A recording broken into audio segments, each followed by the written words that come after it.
오늘은요, 약할 때 강함 대신에라는 제목으로 하나님 말씀 증거하도록 하겠습니다. 지난주 우리 하나님의 은혜를 받은 하나님으로부터 받은 은혜를 잘 간직하기 위해서는 어떻게 해야 한다라는 것에 대하여서 묵상하는 시간이었습니다. 여러분들 그렇게 잘 지켜오고 계셨나요? 일주일 동안 그렇게 사셨습니까? 아멘. 반응이 좋은데요? 너무 갑자기 반응이 좋아서. 창세기를 본문으로 했죠. 그래서 가인과 아벨이 하나님께 드린 제사, 즉 하나님께 믿음으로 예배드리면 그 받은 은혜를 잘 간직할 수 있다. 우리가 예배를 하나님께 온전히 잘 드리면 그 하나님께서 주신 은혜를 잘 간직할 수 있다라고 여러분들께 말씀드렸습니다. 좀 더 구체적으로 말씀드리면 예배드리기 전에 우리의 마음에 있는 그런 죄된 마음, 내가 알게 모르게 지었던 그런 죄된 것들 하나님 앞에 다 회개하고 나아와야 한다고 했습니다. 죄가 없는 그런 깨끗한 마음의 상태, 그 그릇으로 비유하였죠. 아무리 깨끗한 물이라도 더러운 그릇에 담으면 마실 수가 없다라고 말씀드렸던 것처럼 우리의 영적 상태가 깨끗해야 한다는 것입니다. 그래서 예배 나오기 전에 우리는 조금 일찍 나와서 하나님께 회개하며 나아가야 한다고 했습니다. 하나님께서 부어주시는 그 깨끗한 은혜, 그 깨끗한 생명수를 받기 위해서 그렇게 해야 한다고 말씀드렸죠. 그리고 또 우리가 예배 그 롤 모델로 삼아야 하는 그 예배자, 대표적인 예배자 누구라고 말씀드렸습니까? 감사합니다. 너무 반응이 좋네요. 다윗은 성경에서 대표하는 그 대표적인 예배자 중에 한 명입니다. 하나님의 임재를 상징하는 그 언약궤가 예루살렘으로 들어올 때 찬양 드리고 그 신하들과 함께 막 춤을 추었다고 합니다. 왕의 위엄은 내려놓고요, 하나님의 그 임재를 상징하는 언약궤가 들어올 때 너무나 기쁜 나머지 제일 앞에서 춤을 추고 찬양을 하였다고 합니다. 그 어떤 사람의 시선도 신경 쓰지 않고 예배의 주인 되시는, 예배의 주관자 되시는 오직 하나님만 바라보았기 때문이죠. 지금 이 시간 우리도 그런 마음과 자세로 앉아 계십니까? 그런 줄로 믿습니다. 받은 은혜를 우리가 잘 간직하기 위해서 우리는 하나님 앞에 진정한 예배자로 나아가야 합니다. 하나님께서 찾으시는 단 한 사람 예배자를 찾으신다면 그게 바로 내가 되어야 한다는 그런 마음으로 하나님 앞에 나아가야 합니다. 여러분들 지금 그런 마음으로 앉아 계셔서 오늘도 하나님께서 주시는 그 생명과 은혜를 온전히 누리시길 주님의 이름으로 간절히 축원합니다. 아멘. 사도 바울도요, 여러분과 저처럼 저와 같이 하나님의 그 크신 은혜를 받은 사람입니다. 그런데요, 바울은요, 다른 사람들과 또 다른 예수님의 그 제자들, 사도들과는 다른, 그것과는 조금 다른 좀 특별한 은혜를 체험하였습니다. 바울은 원래 예수님 믿는 사람들을 핍박하던 사람이었죠.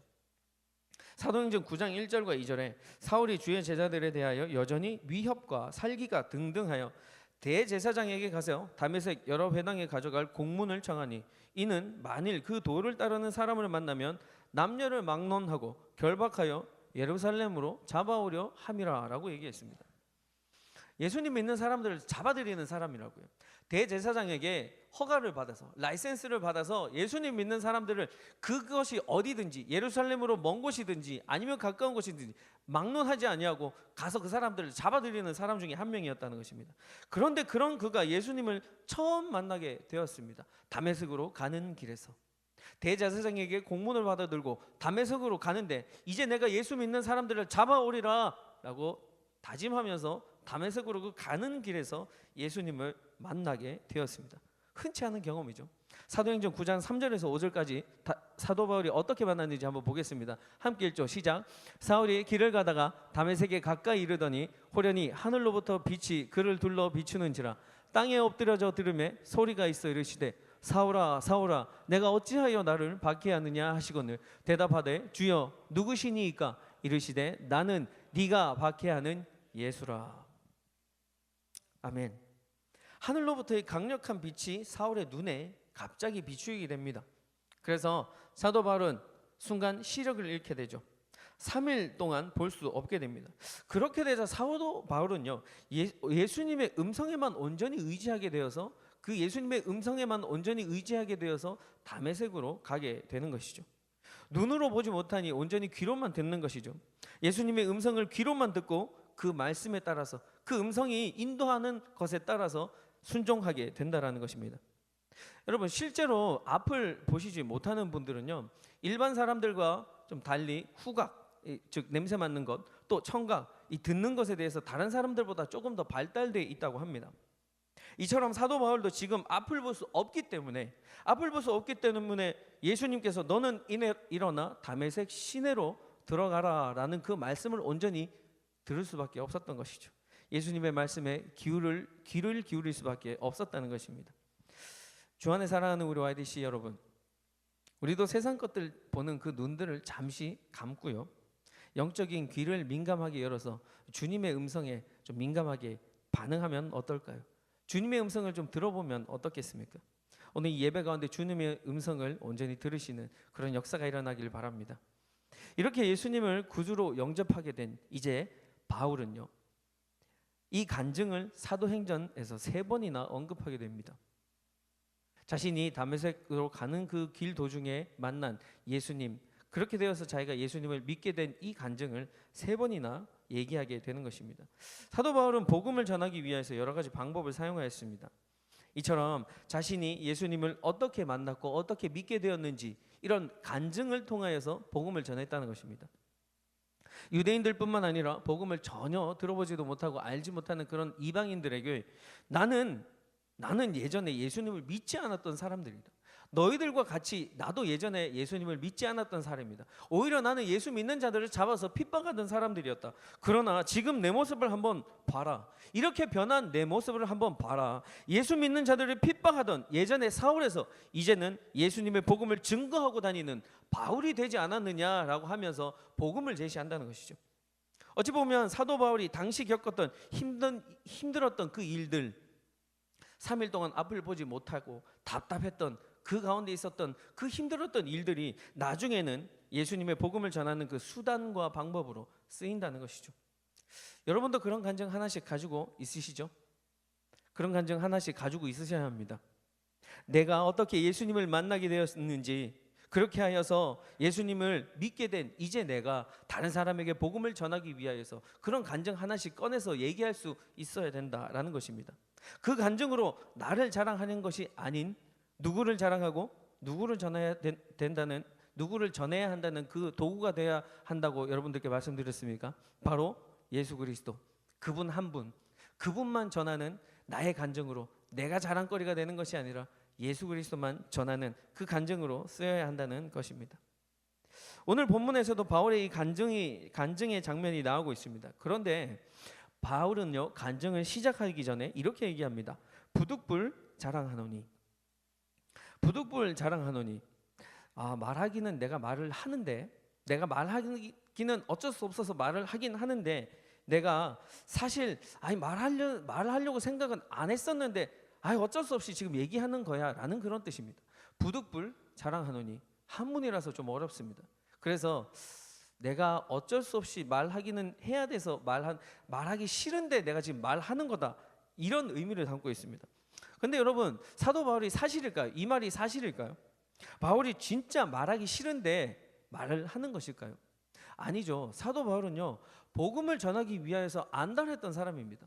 어떻게든 어떤 방법으로든 복음을 전하기 위하여서 열심히 노력했던 사람입니다. 그는 복음을 전하기 위해서 어떤 고난과 고통도 감수해냈습니다. 그는 죽음 앞에서도 복음을 전하기 위해서 그 죽음도 자기는 걱정하지 않았고 죽음도 나에게 영향을 줄 수 없다고 고백했던 사람인 것입니다. 이처럼 사도 바울은 복음을 전하고 싶어서 안달했던 사람이었지만 부득불 자랑하노니 이렇게 겸손하게 표현한 이유가 무엇이었을까요? 사도 바울이 철저하게 자신을 비워내기 위하여서, 자신을 나타내지 않게 하기 위하여서 이렇게 말한 이유가 무엇일까요? 바울은 앞서 말씀드렸던 것처럼 오직 예수 그리스도만 자랑하기 위하여였던 것이었습니다. 오직 예수 그리스도의 그 복음만 전하기 위하여서 이렇게 말씀드렸다는 것입니다. 오늘 말씀 2절입니다. 우리 함께 읽습니다. 시작. 내가 그리스도 안에 있는 한 사람을 아노니 그는 14년 전 셋째 하늘에 이끌려간 자라. 그가 몸 안에 있었는지 몸 밖에 있었는지 나는 모르거니와 하나님은 아시느니라. 사도 바울은 저기서 셋째 하늘에 대해서 언급합니다. 과거 유대인들은요, 하늘은 총 3층으로 되어 있다고 생각했습니다. 우리가 눈에 보이는 그 하늘이 1층, 구름이 있고 해가 있고 달이 있는 그 하늘을 1층으로 생각했고, 그 첫째 하늘 위에 금속판으로 나누어져서 둘째 하늘이 있는데 거기에는 물이 있다고 생각했습니다. 그래서 하나님이 그 문을 여시면 비가 내린다고 생각했던 것이죠. 그리고 그 둘째 하늘 넘어 그 끝없이 맑고 넓은 곳이 있는데 그곳에 하나님과 천사가 거한다고 생각했습니다. 그래서 그곳을 셋째 하늘이라고 불렀죠. 셋째 하늘, 즉 말씀드리면 하나님께서 거하시는 거룩한 보좌라는 것입니다. 근데 실제 하늘이 이렇게 되어 있지는 않죠. 바울이 말한 이 셋째 하늘을 얘기하는 것은요, 내가 천국에 다녀왔다라는 것을 얘기하는 것입니다. 내가 죽지 않고 살아서 하나님을 만나 뵙고 왔다라고 얘기하는 것입니다. 유대인들이 이 말이 들었을 때 어떻게 생각했을까요? 말도 되지 않는다라고 생각했을 것입니다. 왜냐고요? 유대인들의 그 사상에는요, 그 사람들의 생각에는 하나님을 보면 그냥 바로 그 자리에서 죽는다고 생각했습니다. 그리고 지금 바울은 하늘나라에 가서 사람으로는 전혀 알 수 없는 하나님께서 주시는 놀라운 계시를 들었을 뿐만 아니라 내가 죽지 않고 다시 살아서 이 땅 가운데 내려왔다라고 얘기한다는 것이죠. 유대인들만 그렇게 생각하는 것이 아니라 우리도 그렇게 생각하지 않겠습니까? 4절에 그가 낙원으로 이끌려가서 말로 표현할 수 없는 말을 들었으니 사람이 가히 이르지 못할 말이로다. 삼층천 거기에 간 것도, 셋째 하늘에 천국에 올라간 것도 놀라운 일인데 거기서 하나님을 만나 뵙고 하나님께서 주시는 그 계시를 받고 내려왔다라는 것입니다. 여러분, 우리가 여기서 한 가지 반드시 알고 넘어가야 할 것이 있습니다. 그것은 이 말을 들은 당시 사람들과 유대인들을 바울이 믿지 못할 것을 예상해서 바울은요, 조금 색다른 방법으로 색다른 문법을 사용해서 표현하고 있습니다. 겸손하고 예의 바르게 표현하고 있습니다. 그것은 바로 자신이 갔다 왔다 1인칭 시점으로 얘기하는 것이 아니라 내가 아는 사람이 셋째 하늘에 다녀왔다라고 3인칭 시점으로 얘기하고 있습니다. 내가 어떤 사람을 아는데 그 사람이 하늘에 다녀왔어. 그래서 지금 내가 들었는데 그 얘기를 너희들에게 하는 것이야 라고 표현하고 있다라는 것입니다. 내가 갔다 왔다, 내가 스스로 거기에 갔다 왔다라고 하면 그건 자기 자랑밖에 되지 않기 때문이죠. 그렇게 되면 원래 전하려는 예수의 복음이 전해지는 것이 아니라 온통 많은 사람들의 그 집중이 사도 바울에게 집중되겠죠. 사도 바울에게만 관심이 생길 것입니다. 와, 이 사람이 하늘나라에 갔다 온 사람이래. 일로 와봐, 일로 와봐. 이 사람이 바로 그 사람이야 라고 얘기하지 않았겠습니까? 사도 바울은 그것을 금지했던 것입니다. 사람들이 자기에게만 관심을 가진다는 것, 자기가 사람들 앞에서 자랑거리가 되는 것을 방지하고 오히려 하나님만 높여드리기 위하여서, 예수 그리스도의 그 복음을 전하기 위하여서 철저하게 자기 자신을 순종했던 것이죠. 복종시켰던 것입니다. 뿐만 아니라 그는 내가 갔다라고 말하지 않고 이끌려 갔다라고 얘기하고 있습니다. 내가 간 것과 이끌려 갔다는 것 엄연히 차이가 있죠. 나의 능력으로 내가 스스로 간 것이 아니라 엄청난 힘으로 자신을 끌어당기는, 즉 알 수 없는 그 힘에 이끌려 갔다라고 표현하는 것입니다. 이 말을 들은 사람들은요, 아마 두 가지 반응을 했을 것입니다. 첫째는 미쳤다, 둘째는 부럽다 였을 것입니다. 죽지 않은 사람이 셋째 하늘에 다녀왔다고 하는 것을 믿을 사람들이 과연 몇 명이나 되겠습니까? 실제로 사도 바울이 미쳤다라는 말을 들은 적도 있는데요. 사도행전 26장에 나옵니다. 바울이 이같이 변명하며 베스도가 크게 소리내어 이르되 바울아 내가 미쳤도다. 내 많은 학문이 너를 미치게 한다 하니 바울이 이르되 베스도가 하여 내가 미친 것이 아니요 참되고 온전한 말을 하나이다. 이 말씀은요, 로마 아그리파 왕에게 이제 잡혀간 바울이 죽느냐 사느냐 그 문제가 달린, 생사의 기로가 달린 그 재판 앞에서도 자신을 변호하지 않고 변명하지 않고 오히려 그들에게 예수 그리스도의 복음을 전했기 때문에 그곳에 있는 사람들이 네가 미쳤구나 라고 얘기했던 것입니다. 또 다른 나머지 하나의 반응은 아마 부러움이었을 것입니다. 사도 바울의 말을 믿지 않고 박해하는 사람들도 있었지만 반대로요, 아 나도 저런 경험 한번 해보고 싶다 라고 생각하는 사람들도 있지 않았을까요? 저도 예수님을 가장 사랑하고 예수님을 가장 따릅니다. 그런데 예수님 외에 다른 성경의 인물, 가장 좋아하는 인물을 한 명 꼽으라고 한다면 사도 바울이라고 말씀드리고 싶습니다. 그 이유 중에 하나는요, 예수님을 믿고 거듭난 이후 단 한 번도 뒤를 돌아보지 않았습니다. 예수님께서 주신 그 표대를 향하여서, 자기에게 맡겨진 그 사명을 위하여서 오직 주 예수 그리스도를 향하여 달려간 것이, 자기가 생명이 다하는 그날까지 달려간 것이 너무나 아름답고 멋져 보였기 때문입니다. 이처럼 바울이 뒤를 돌아보지 않고 달려갈 수 있었던 동기가 무엇이었겠습니까? 바로 그것은 셋째 하늘을 통하여서 하나님께서 주시는 계시를 받았고요, 또 셋째 하늘을 통하여서 경험하고 자신의 눈으로 직접 보았으니까 아무리 박해를 당하여도, 아무리 고난을 당하여도 포기하지 않고 달려나아갈 수 있는 그런 믿음이 생겼지 않겠습니까? 그런 믿음으로 온전히 붙들고 있었으니까 사도 바울은 나아갈 수 있었던 것이죠. 믿음이 전혀 없는 사람이라면 셋째 하늘은 그저 불가능한 일이다라고 생각할 수 있을 것입니다. 그런데 믿는 사람이라면요, 믿는 사람이라면, 또 믿음에 대하여서 내가 이제 한번 믿어보고 싶다라는 그런 마음이 드는 사람이라면, 그리고 또 더 놀라운 은혜, 내가 이미 받은 은혜도 충분하지만 하나님께서 주시는 더 놀라운 은혜를 경험하고자 싶어하는 사람이라면, 나도 저런 사도 바울과 같이 정말 스펙타클한 그런 은혜를 한번 체험해보고 싶다라고 생각하는 사람이 있지 않았을까요? 그렇게 부럽게 생각하는 사람들이 반드시 있었을 것입니다. 그런데 너무 이렇게 신비한 체험만 중요시하면 정작 믿어야 되는 예수 그리스도의 그 진리되는 그 말씀을 제대로 믿지 못하게 될 것 같아서, 올바른 신앙생활을 하지 못하게 될 것 같아서 사도 바울은 그 부분을 염려하였던 것입니다. 자신의 간증으로 사람들이 예수님을 믿게 되고 복음을 받아들이게 하기 위해서 사용되는 것이 아니라 잘못된 믿음으로 변질될까 봐 그는 걱정하였던 것이죠. 그래서 겸손하고 예의 바르게 자기 자신이 했던 일을 마치 다른 사람이 했던 일처럼 얘기한다는 것입니다.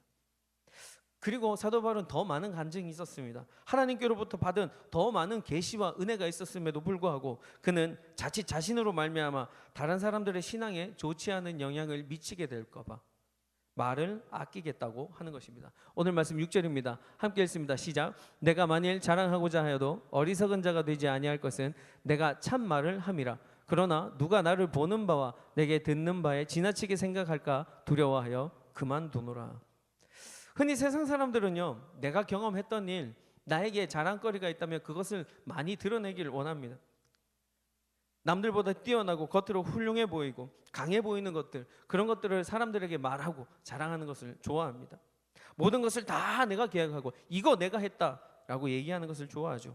내가 높아지고 내가 다른 사람들보다 많은 존경을 받는 것을 좋아한다는 것이죠.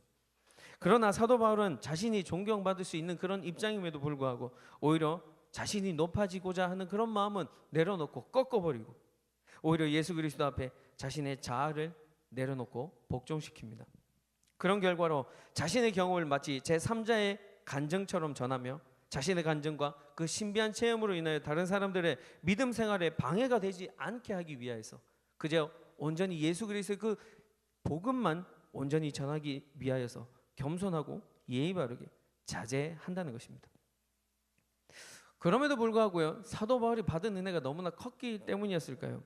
자칫 잘못하면 그 받은 은혜가 너무나 많아서 교만에 빠지기 쉬웠기 때문이었을까요?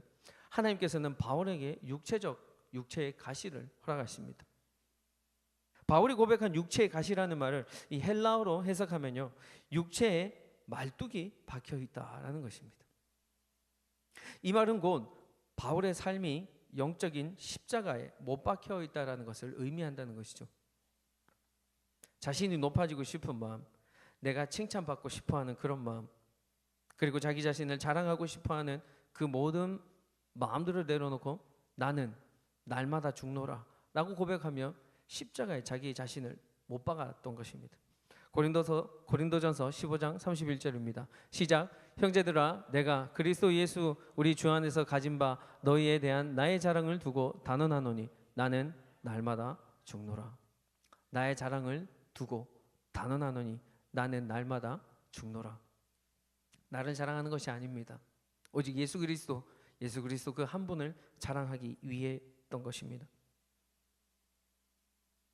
그런데 바울이 자신의 마음을 겸손하게 다루는 것에서, 그냥 저렇게 말하는 것에서 끝나지 않았습니다. 실제로 바울에게는요, 육체의 가시가 있었습니다. 많은 성경학자들이 여러 가지 많은 의견을 내놓았습니다. 그런데 간질이라고 하는 의견들이 굉장히 많습니다. 그런데 중요한 것은 여러분, 간질이냐 간질이 아니냐가 중요한 것이 아닙니다. 우리가 영적으로 그리고 육체적으로 깨달아야 할 것은요, 날마다 자기 자신을 쳐서 죽게 복종시키며 살아간 그 겸손한 사도 바울의 그 영성을 닮아야 한다라는 것입니다.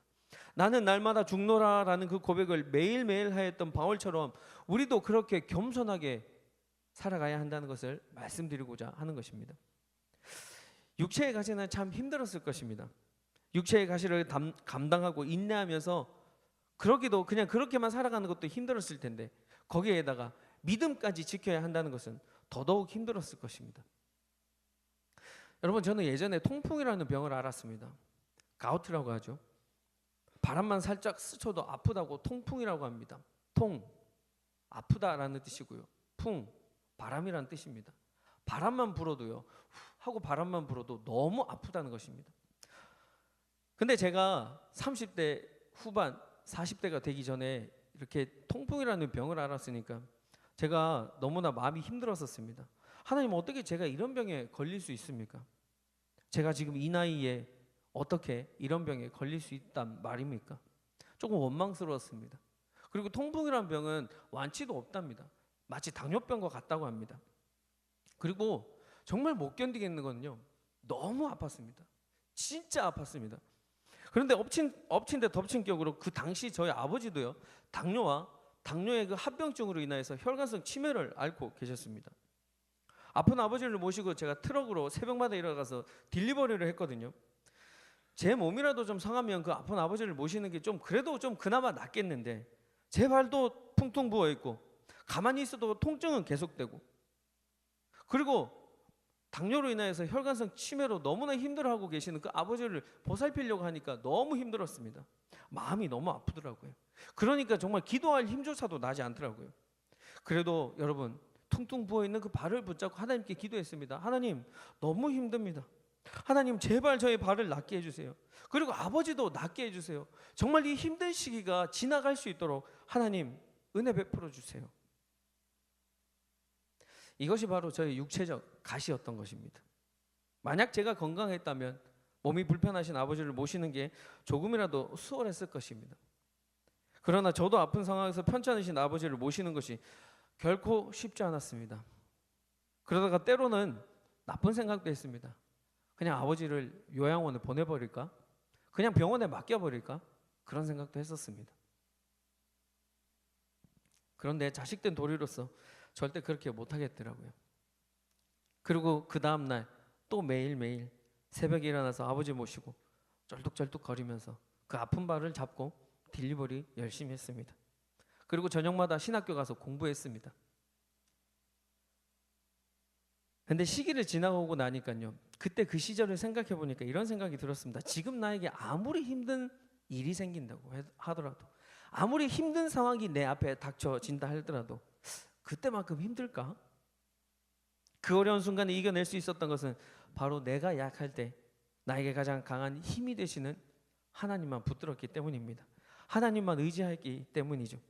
그리고 그때의 고통과 고난이 지금 저의 간증, 예수 그리스도를 전하고자 하는 그 복음을 제시할 수 있는 그런 간증이 되었던 것입니다. 바울도 육체의 가시를 떠나게 하기 위하여서 3번 하나님께 간절히 기도하였습니다. 바울이 한 3번의 기도는 정말 아주 간절함을 의미하는 것입니다. 마치 겟세마네 동산에서 십자가에 달리기 그 전날 밤에 하나님께 나아가서 3번 간절히 기도하였던 예수님처럼 말입니다. 주님, 아버지, 할 수만 있다면 이 잔을 내게서 물려주십시오 라고 그렇게 3번 간절히 기도하였던 그 기도를 연상하며 십자가의 그 고난 앞에 그 고통을 피할 수 있게 해준 그 예수님의 그 3번의 간절한 기도를 생각하며 바울도 하나님께 3번 간절히 기도하였던 것을 의미하는 것입니다. 이렇게 3번 간절히 하나님께 기도하였지만 그는 치유되지 않았습니다. 그는 회복되지 못했습니다. 여전히 그의 육체의 가시를 지닌 채 평생 살아가야 했던 것입니다. 만약 이 땅을 살아가고 있는 저와 여러분과 같은 인생이라면 원망하지 않았겠습니까? 하나님 계신다면서요. 아니 그런데 고작 이런 육체의 가시 하나 치유해 주지 못하십니까? 내 몸속에 있는 이 육체의 가시 하나 뽑아주지 못하십니까? 다른 사람들의 병은 잘 고쳐주시지 않습니까? 믿지 않는 사람들은 저렇게도 건강하게 잘 살고 있지 않습니까? 어떤 경우는 죽은 사람도 일으켜주시는 그런 기적을 행하셨는데 왜 저는 고쳐주시지 않으십니까? 라고 불평불만할 수 있을 것입니다. 그러나 바울은 원망하지 않았습니다. 끝내 육체의 가시는 제거되지 않았습니다. 그에 따른 고통은 계속되었을 것이며 불행도 계속되었을 것입니다. 고통을 싫어하고 그 고통으로부터 도망치는 것이 당연한 것이지만 오히려 그 고통으로 인하여 자기의 연약함을 깨닫고 사도 바울은 하나님, 주님, 저는 할 수 없습니다. 저는 약하니 모든 것을 주님께 맡깁니다라는 그 겸손한 고백이 하나님 앞에 저절로 나오게 된다는 것이죠. 이것이 바로, 이렇게 고백할 수 있는 것이 바로 힘든 상황에서, 어려운 상황에서 하나님만 찾을 수 있게 해주시는 이 고백이 바로 하나님께서 우리에게 주신 은혜라는 것입니다. 오늘 말씀 9절 전반부에 함께 했습니다. 시작. 나에게 이르시기를 내 은혜가 내게 족하도다. 이는 내 능력이 약한 데서 온전하여 짐이라 하신지라. 비록 육체의 가시는 가지고 있지만 나의 은혜가 바울 너에게 지금 충분하다라고 얘기하는 것입니다. 지금까지 내가 베푼 은혜가 충분하다. 그리고 지금 바울 너가 누리고 있는 나의 은혜가 충분하다. 그리고 앞으로 바울 네가 누릴 그 은혜가 충분하다라는 것입니다. 내 은혜가 족하다라는 그 말씀을 들은 바울은요, 하나님의 그 말씀만 붙듭니다. 그 말씀에 온전히 순종하며 나아갑니다. 나의 여작함으로, 나의 부족함으로 인하여서 주께 더 감사하다고, 기쁘다고 고백합니다. 9절 후반부입니다. 함께 읽죠. 시작. 그러므로 도리어 크게 기뻐함으로 나의 여러 약한 것들에 대하여 자랑하리니 이는 그리스도의 능력이 내게 머물게 하려 함이라. 아멘. 우리 안에 있는 예수님의 능력, 그 능력은 약함을 통해서 비로소 완전해진다는 것입니다. 인간이 스스로를 낮추고 겸손한 자세를 취하는 그 순간, 바로 그때에 예수님께서 우리 안에 역사하시게 된다는 것입니다. 예수님의 권능이 우리 안에 역사하게 되면 그 능력의 영향으로 인해서 온전한 복음을 우리가 전파할 수 있게 된다는 것입니다. 그런 삶을 우리가 살 수 있게 된다라는 것이죠. 다메섹으로 가는 길에 만났던 그런 예수님을 만났던 그런 놀라운 체험, 신비한 체험, 셋째 하늘에 다녀왔다라는 그런 것이 바울의 자랑거리와 기쁨이 아니라 자신의 안에 있었던 육체의 가시, 그것으로 인한 연약함과 아픔, 고통과 고난이 오히려 더 자랑거리이고 더 기쁨이라고 얘기하고 있다는 것이죠. 하나님으로부터 받은 많은 계시가 내가 많은 신비한 체험으로 인한 자랑거리가 있는 그 내가 육체마저도 건강한다면 더욱 자만에 빠져버릴까 봐 약한 내 육신을 인해서 그리스도의 능력이 내 안에 머물고 나를 겸손하게 해주는 그 계기가 되었다고 얘기한다는 것입니다. 이 진리를 깨달은 바울은요, 기뻐합니다. 그리고 이제는 깨달은 진리대로 겸손하게 자신의 약함만 자랑하겠다고 고백합니다. 사랑하는 우리 YDC 여러분, 말씀을 마치면서 주님께서는 우리가 얼마나 연약하고 부족한 영혼들인지 잘 알고 계십니다. 그런 주님 앞에서 우리가 과연 어떤 것들을 자랑할 수 있을까요? 우리는 단지 우리의 약함을 겸손히 주님께 고백하고 주님께서 베풀어 주시는 그 은혜로, 내게 부족함이 없는 그 은혜로만 살아갈 수 있다라는 것입니다. 살아가야 한다는 것이죠.